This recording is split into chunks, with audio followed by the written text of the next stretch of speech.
Welcome back to Family Feud. Kasama ko ngayon si Keen nag-versus. They have won 100,000 pesos. Pero syempre, mas masaya kung makapag-uuwi sila ng 200,000 pesos! nasa waiting area si Josh sa likod. Kaya hindi tayo naririnig. Kaya Keen, it's time for fast money. Para panalo ang team ninyo, kailangan nyo ng combined score na 200 points or more. Kayang-kaya mo yan. Kayang-kaya po. 5 questions within 20 seconds. Yes. You can do it. Pag di ka sure, pass ka. Tapos pag may oras, pabalikan natin. Yes po. Good luck, Keen. Give me 20 seconds on the clock, please. On a scale of 1 to 10, with 10 being the highest, gaano kalinis ang pusod mo? Go. 7. Ang recycled plastic bottle ay pwedeng gawing blank. Baso. Makikita sa freezer. Yellow. Salitang pwedeng mag-describe sa durian. Mabaho. In 1 minute, ilang 3-point shot ang kaya mong ipasok. 2. Nice one. Nice one!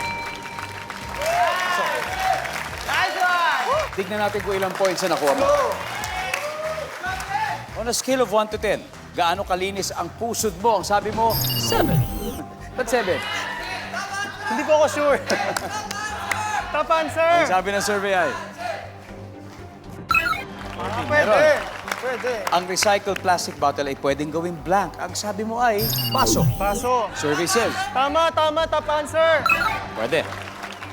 Pwede. Kaya pa yan. Makikita sa freezer, sabi mo yellow. Ang sabi ng survey Yellow. ay, Top answer. salitang pwedeng mag-describe sa durian, ang sabi mo mabaho. Mabaho.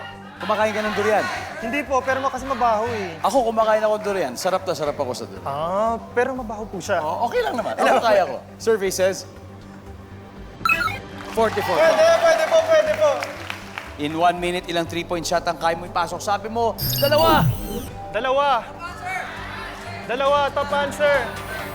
Top. Meron, 88 points. It's good enough. Okay lang po, kakayanin 112 to go, Keen. Let's welcome back, Josh.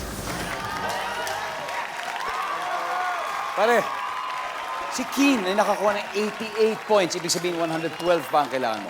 Kayang-kaya mo yan, Josh. Yes po. Let's do it. Give me 25 seconds on the clock, please. Makikita ng viewers sa bahay ngayon ang sagot ni Keen. Good luck. Okay po.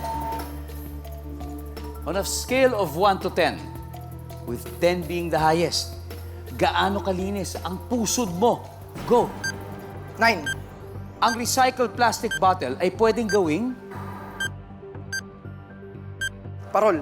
makikita sa freezer. Tubig. Ay, Salitang pwedeng mag-describe sa durian. mabaho. Isa pa. Matalim. In 1 minute, ilang 3-point shot ang kaya mong ipasok. 3. Let's go. We need 112 points to win that additional 100,000 pesos. Ito, in 1 minute, ilang 3-point shot ang kaya mo ipasok. Sabi mo, 3. 3. Ang sabi ng survey ay... Top answer. That's the top answer. Top answer. Salitang I love pwede you, mag-describe sa durian. Ang sabi mo, matalas, matalim. Ang sabi ng survey ay... Good answer. Yes. Ang top answer ay mabaho. Mabaho. Mabaho. Mabaho po Sagot natin. mo. Makikita sa freezer. Sabi mo, tubig. Ang sabi ng survey ay... Pwede. Audience, ano kaya top answer dito? Karne. Karne ang top answer natin dito. Sayang, mataas yun. Ang recycled plastic bottle ay pwedeng gawing Parol. parol. Decor. Ang sabi ng survey ay... Merry Christmas. Boom! Pasok. Ang top answer dito ay paso o vase. Vase, paso. Yan ang top answer. And ito na. On a scale of 1 to 10, 9. gaano kalinis ang puso mo? Sabi mo, 9. 9. Ang sabi ng survey, 28 to go, ay... Please, bigay mo na. Oh, sayang. Di bale, ang top answer ay 8. So yung... Isa na lang. Anyway, congratulations, guys. You've won a total of 100,000 pesos. Congratulations pa rin. Thank you po. At siyempre, tawagin natin ulit ang Power Impact Dancers. Let's go, guys. Gab versus... At gaya po ng sabi natin, tatanggap din ng 20,000 pesos ang inyong chosen charity institution. Ano ba yung napili ninyo? Ang chosen charity namin ay Kanlungan ni Maria, Home for the Aged. Ayan, kanlungan ni Maria Home for the Agent. Makakatanggap po kayo ng donation mula sa ating winning team ngayon. Kaya maraming salamat sa inyo. More power to you guys.